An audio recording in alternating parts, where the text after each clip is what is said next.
আমি একজন live presenter 2012 সালে এইচএসসি দিয়েছি। তারপর থেকে আমি আমার ফ্যামিলি বেয়ার করছি। ভালো কাজ যতদিন আপনি দিতে পারবেন এই প্রফেশনটাতে টিকে থাকতে পারবেন। এই প্রফেশনটা মেয়েদের জন্য যারা আসলে শাইন করছে, যারা ভালো কাজ করছে তাদের জন্য বেশ ভালো।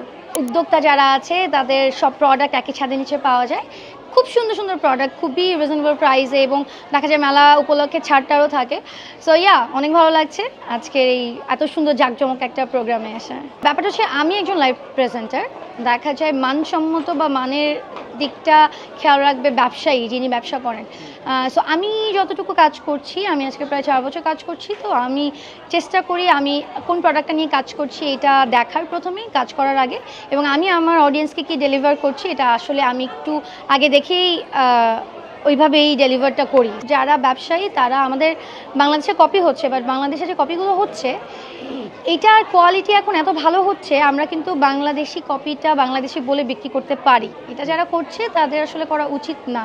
আয় থাকে আসলে ভাইয়া, এটা কাজের উপর ডিপেন্ড করে, এক একজনের এক এক রকম হয়। লাইভ প্রেজেন্টার যারা কাজ করছে দেখা যায় আমাদের সাথে কেউ মাসিক ভিত্তিতে কাজ করছে, কেউ হয়তো মাসে 4টা লাইভ করছে, কেউ মাসে 1টা লাইভ করছে।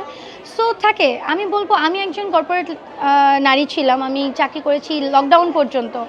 সো ওখানে 9টা 5টা ডিউটি করে যা আমি ইনকাম করতাম, আফটার লকডাউন আমি যখন এই প্রফেশনে এসেছি আমি তার থেকে 3 গুণ ইনকাম শুরু করেছি। এই জন্য আমি আর সব কিছু ঠিক হওয়ার পরেও আমি আর কর্পোরেট লাইফে ব্যাক করার চিন্তা করিনি, করবও না। সো আলহামদুলিল্লাহ এই প্রফেশনটা মেয়েদের জন্য যারা আসলে শাইন করছে, যারা ভালো কাজ করছে তাদের জন্য বেশ ভালো। টাকার ব্যাপারটা আসলে সবাই তো ইনকাম করছে, কে কোন খাতে ইউজ করে জানি না। আমি 2012 সালে এইচএসসি দিয়েছি, তারপর থেকে আমি আমার ফ্যামিলি বেয়ার করছি। আমি একজন সেলফ মেইড একটা পার্সন যে কিনা তার ফ্যামিলি দেখছে, নিজে চলছে।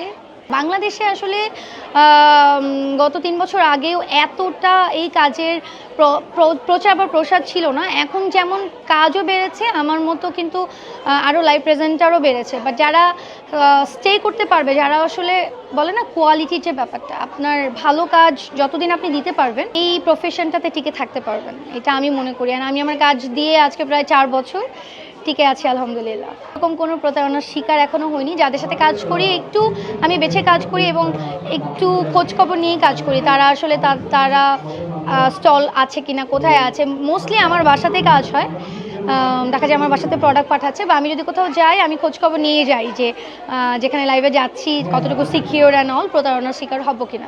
আলহামদুলিল্লাহ এখনও পর্যন্ত তেমন কোনো অসুবিধায় পড়িনি। ইনকাম যেমন বাড়ছে, আমাদের কিন্তু খরচও অনেক বাড়ছে। আমার যদি ইনকাম হয় 50,000 টাকা, আমার মাসে কিন্তু বাসার খরচই 50-60,000 টাকা থাকে, দেন আদার্স খরচ থাকে। আমরা একজন লাইভ প্রেজেন্টার হিসেবে আমাদের দৈনন্দিন একটা আমাদের নিজের উপর একটা ব্যয় কিন্তু থাকে, আমাদের পোশাক আশাক থেকে শুরু করে ডেইলি আমরা মেকআপ করি, এগুলো থেকে শুরু করে।